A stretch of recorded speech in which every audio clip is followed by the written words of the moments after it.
이기 때문에 이건 꼼꼼하게 봐야 되고요. 네. 그리고 이것도 좀 잠깐 들어봐야 될 것 같은데 공수처 문제 네. 지금 후보 10명 지금 남아 있죠. 한 명이 네네, 한명 사퇴해가지고 10명이 남아 있어서 네, 13일 금요일에 10시부터 공수처장 후보 추천위원회가 회의를 합니다. 10명의 후보를 가지고 2명을 추리는 작업을 하게 될 텐데 네.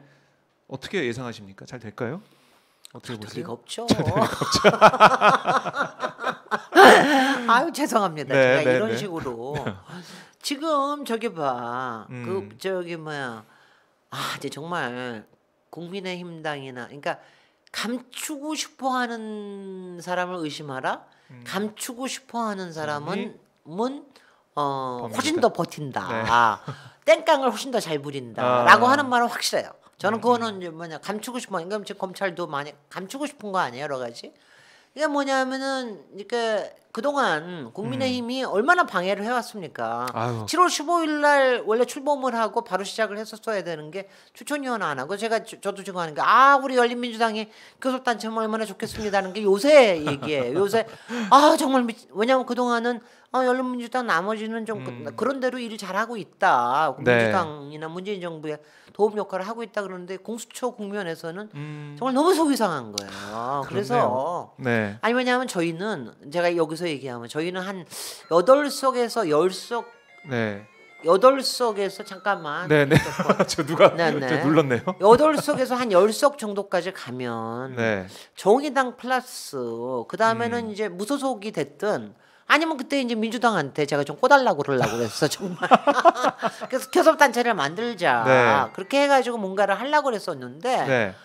저도 우리도 굉장히 머리가 복잡했답니다. 왜냐하면 특히 저희가 얘기하는 게 아니면은 그때 더불어 시민당하고 뭘 할 수 있고 네. 왜냐하면 이게 뭐냐면은 공수처가 제대로 출범하게 하는 데까지는 제3당이 필요하다라고 하는 걸 우리가 알았거든요. 근데 그걸 하나도 못했잖아요. 네. 그래서 저는 뭐 국힘당에서는 국힘당이 얼마나 뻔뻔하냐. 자기네 당에 아니 공천 신청하고 이런 사람까지 다 내놓는 사람 아니야. 네. 정말 너무 한심하지 않아요? 음. 뭐 그런 사람 그다음에 검사 출신들만 짜르르 깔았고 네. 거기다가 여러 가지 무리가 있는 그러면서 이제 계속해서 왜냐하면 지금 7명 중에 6명이 찬성을 해야지 되기 때문에 그러니까요. 이거 자체가 굉장히 불합리한 거 아닙니까? 그래서 네. 아마 계속해서 비토 놓고 뭐하고 뭐 운운하면서 할 거야. 그렇게 되다 보면 이제 국민들이 이거를 13일부터 여태까지 쭉 봐오셨으니까 이거를 네. 11월 달에 보면서 이게 정 안 될 것 정 안 같으면은 된다? 그러면 민주당과 열린민주당이 합해서 법사위에서 법을 바꾸겠습니다. 그럴 수밖에 없을 것 같아요. 이거예요. 만약에 시간 그러니까 끌게 3분의 되면. 1로 의사결정 구조를 3분의 2로 바꾸면 돼요. 네. 땅도 없습니다. 아. 의사결정 구조를 3분의 1로 바꾸고 그리고 나중에 정말로 필요한 나머지 있잖아요. 네. 그거는 그 다음에 또 하면 되는 거죠. 그러니까 가령 그 숫자가 너무 모자란다라든가 네. 아니면 뭐 수사권과 기소권에 관련돼 가지고 뭐 저기 한다라든가 예. 아니면은 뭐 저거 그거는 이제 여러 가지 좀 깊이 들여다봐야 될 거 아니면 지금 검사를 이제 지금 10년 이상으로 돼 있거든요 경력이. 네. 근데 그렇게 되면은 또 너무 달고 다른 사람이 들어올까봐 그래서 뭐 이런 거에 대한 거 이런 거는 이제 그 다음에 또 할 수가 있으니까 우선은 그래서 제가 원래 그걸 네. 내려고 그랬거든 3분의 2로 하는 거. 근데 근데 하여튼 김용민 안이 들어와 있으니까 그거는 김용민 안뿐만이 아니라 백혜련 의원 간사 거도 들어와 있고요. 네, 그러니까 그다음에 논의는 그거는 이제 해야 될 것 같아요. 국민들이 판단을 하실 거예요. 네. 왜 저기로 안 하냐. 네. 이번 주 금요일에 회의를 보고 판단을 국민들도 하시고 네. 법사위도 그 국민들의 판단을 보고 네. 어떤 결정을 하실 텐데요. 공수처 얘기를 제가 뭐 이 방송 진행하고 사람들 만나게 되면 공수처 얘기를 꼭 하세요. 네. 국회 민주당이 180석이 되고 열린민주당도 있는데 네. 이거 하나 빨리 못하니 이런 얘기를 꼭 하셔가지고 그래서 이제 이제 여당이라고 하는 건 제가 지금 솔직히 이렇게 시원하게 얘기할 수 있는 것도 제가 열린민주당의 범여권 소수 야당이기 때문에 이렇게 할 수 있는 거고 네. 여당으로는 특히 막대한 힘을 가지고 있을 때는 굉장히 여러 가지가 조심스럽습니다. 신중해야 되고 보수적인 행보를 해야 되고 그리고 너무 또 이렇게 속도전으로 가면 일반 국민들의 이제 이런 반감도 생길 수 있기 네. 때문에 충분히 할 수 있는 데까지는 하고 명분을 쌓아가면서 도저히 이게 안 되겠다라고 예. 얘기하면 저는 이제 그거는 올해 안에 공수처장 청문회 끝내고 그리고서는 공수처장 임명하는 것까지만이라도 하면은 우리가 일단은 되는 거죠. 그리고 저는 제가 항상 얘기를 하는데요. 제가 이제 가령 뭐 우리 젊은 법사위원들 네. 뭐 특히 김영민 의원, 김남국 의원이 공수처 제대로 하려면 더 많아져야 되고 운영해야 되고 이제 많이 얘기를 하시는데 예. 저는 제가 이제 그래 우리도 그러면 좋겠다. 김영민 의원이 굉장히 이제 그런 게 바람직하고 우리 최강욱 대표하고 젊은 네. 의원들이 이제 개혁안을 만드신 거예요. 다 좋은데 저는 공수처는 존재 자체만으로도 중요하다. 왜냐하면 이게 처음에 왜냐하면 우리가 이른바 권력 기관들 거기에는 정치인들 포함을 해서 저 청와대 이런 부분에 대해서 이런 워치독을 세우는 것 자체를 해본 적이 없어요. 그렇지 않습니까? 그렇네요. 그러니까 그렇게 되면 판사들도 여기에 이제 판사들이 들어오지 않습니까? 네. 판사들도 신경 쓰고 검찰도 당연히 신경을 씁니다. 본인 마음가짐을 물론 이제 이걸 하게 되면 당장 하게 되면은 지금 과거의 범죄까지 다 들여다볼 수 있기 때문에 저렇게 막아대는 거 아닙니까? 네. 그건 뭐 제가 아는데 이거는 하여튼 출범 자체가 굉장히 중요하다. 왜냐하면 권력은 견제하게끔 만들고 언제 어디서 걸릴지도 모른다고 하는 이거가 굉장히 중요하다. 그러니까 가령 예컨대 국회의원들도요. 저희가 재산 등록을 다 하고 이런 부분들에서 계속해서 심판을 받잖아. 그리고 4년에 한 번씩은 심판을 받잖아. 그렇습니다. 그렇기 때문에 하여튼간에 겉으로 보이는 건 아마 우리 좀 잘 하려고 그렇지 않은 사람들도 네. 있지만 그러니까 국회의원이 예전보다는 많이 투명해지고 깨끗해졌거든요. 그렇게 돼야 되는 거예요. 그게 굉장히 중요하다. 여태까지 검찰은 그런 점에서 견제받던 적이 없다. 그렇죠. 그건 굉장히 중요하다. 그러니까 저는 그 견제받지 않은 권력은 절대적으로 무소불위가 되고 저기 뭐 쓸데없는 꿈도 꾸고 그렇습니다. 그리고요, 저는 제가 뭐 여기서 제가 얘기를 해야 되겠네. 저는 솔직히 지금 국회에 검찰 출신들이 너무 많이 와 있는 것도 되게 싫어요. 지금 왜냐하면은 제가 그래서 저는 왜냐하면 제가 법사위에서도 우리 네. 이제 검사 출신들이 많아요. 많죠. 김도읍, 유성범 의원님, 그다음에 민주당에는 옛날에 많지 않았는데 네, 요새는 지금 백혜련 의원님, 또 서병철 의원님, 송기현 의원님 세 분이 있으세요. 네. 그래서 저는 그냥 앞에서 아무렇지도 않게 얘기를 해요. 왜냐하면 사람들이 제가 얼마나 솔직한지를 아니까. 그러니까 그건 뭐냐면은 예. 솔직히 검찰이 당신네들끼리 문제 만들어 놓고 검찰 개혁 뭐 제대로 안 되고 뭐 해가지고 만들어 놓고 결국은 당신네들이 국회에 더 들어오는 그 저 명분만 만들어 준 거 아니냐. 네. 지금 요번에 지금 검찰 출신 법조계 출신이 50명이 넘어요. 국회에서. 역시 많군요. 아니 왜 그렇게 법조인들이 우리나라를 그렇게 저기를 해야 되는 건지 저는 네. 저는 판사 출신도 뭐 그렇게 제가 그래서 이 얘기하면은 우리 박봉기 의원이 막 뭐라 그러시는데 판사 출신도 안 믿어요.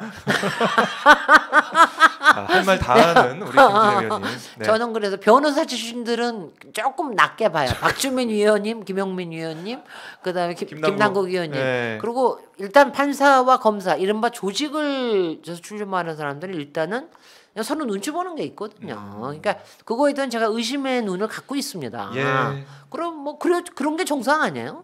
정상이에요. 그런가 하면은 제가 이번에도 이렇게 쫙 이거 저 개혁 그러니까 그렇게 조직을 알면서도 개혁적인 마인드가 있어서 그거를 요리할 수 있고 이런 사람.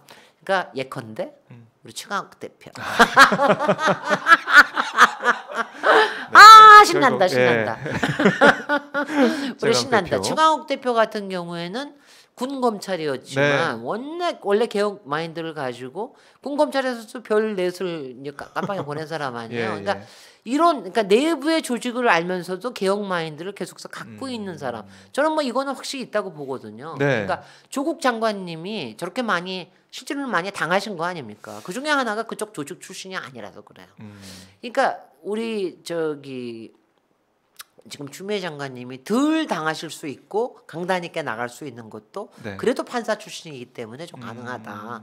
근데 이제 검사 출신이면 벌써 저쪽에서 딜이 들어오고 난리 났겠지. 그럴 수 있겠죠. 여태까지 뭐 법무부 장관, 검찰총장 다 그 검사 출신들이 앉아가지고 자기들이 끼리끼리 다 해먹었잖아요. 네. 청와대에 검사 파견하고 각 부처에 파견하고 막 이래가면서 검찰 공화국이라는 말이 정말 어떻게 보면 다른 비유보다는 정확한 그런 말이다 이런 얘기가 있을 정도로 검찰의 힘이 막강한 그런 모습 보였는데 공수처가 생기면 그 존재만으로도 우리 다 같이 조심해야겠구나. 왜냐면 조심해야 됩니다. 예. 그다음엔 어떤 저기가 있으면 소명하는 방식도 달라질 거예요. 소명하는 방식도 그러니까 왜냐하면 이런 거가 있거든. 제가 권력에 있는 사람들에 대해서 제가 가령 박근혜 시대나 저기 저 이명박 시대나 아니면 예전에 권위주의 시대, 네. 독재 시대에는 검찰이라고 자기가 자기 이상대로 할 수 있었겠습니까? 그러니까 못하는 것도 참 많았을 거예요. 그러면 그런 거에 대한 것도 그때도 물론 우리는 본인의 이념과 본인의 그 소신에 따라서 하기를 원하지만 그렇지 못하게 되는 것들도 이제 좀 이해가 가는 측면도 있잖아요. 네, 권위주의 시대 이럴 때는. 근데 권력이 기생하는 건 싫잖아요. 네. 근데 지금처럼 권력에 기생하는 것들 지금은 자기네도 권력을 지키려고 저 난리를 치니까 이거는 안 된다. 근데 저는 근데 대다수의 검사는 저는 윤석열이나 일부 네. 저는 요새 이제 판검 카르텔이라는 말까지 쓰는데 네. 일부 판검 카르텔이 있는 거 아닙니까? 김건희 와이프 윤석열 와이프 영장 통째로 지금 기각하고 다 기각이 나경원 됐죠. 전 전이요. 판사 통째로 네. 기각하고 뭐 이런 것들 보면은 판검 카르텔이 없지 않아 있다고 보지 않을 수 없는 거죠. 당장 뭐 비교 예가 있죠. 조국 전 장관 보면은 정말 동시다발적으로 70건의 압수수색 영장을 집행하면서 부르지도 않고 기소를 해버리고 이런 걸 보면서 그리고 표창장에 대해서 7년이라는 구형을 한 이런 부분들 뭐 어떤 댓글 보면 그런 것도 있더라고요.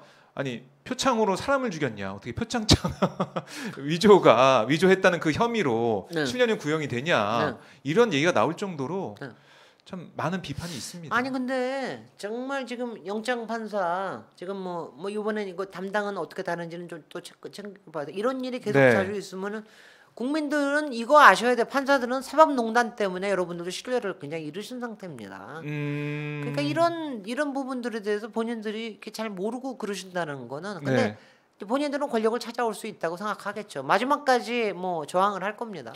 트럼프 대통령이 생각나기도 하네요. 지치지 말 우리 저기 뭐 최민희 의원처럼 지치지 말기 또 뭐지 뭐 하지 또 지치지 말기 그다음에 또 뭐 하시더라 포기하지 않기 최민희 의원님 또 하나 있는데 끝까지 함께하기 최민희 의원님 더 귀여우시네요.